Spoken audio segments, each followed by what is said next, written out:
ราะว่าเมื่อนี้นะครับทางน้องจิตน้องสุภาพพรสุวรรณหงส์แจ้งมาทางคุณน้ำนะครับของเงาสัมพีอีสานโรงเรียนรองข้ามจังหวัดกาฬสินธุ์นะครับอำเภอกุชินารายณ์ซึ่งเศร้าพอผู้ใหญ่เงา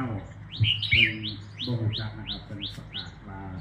ยุว่าปีบนแมนครับของเงามาจากอำเภอรองมาจากรองข้ามกาฬสินธุ์นะครับเนาะน้องติดประชาพันธ์แจ้งมาทั้งคุณน้ำว่า7:30นะครับทั้งคณะของเงาเป็นสิมาทำการโชว์ในถวายพ่อปู่เฮานะครับ7:30นะครับน้องติดจ้าง3 ปีได้ครับจ้าง3 ปีจ้างเทศกาลนะครับเพราะว่าชื่อของเงานะครับของเงาแชมป์ภาคอีสานนะครับโรงเรียนรองค่ำนะครับแล้วก็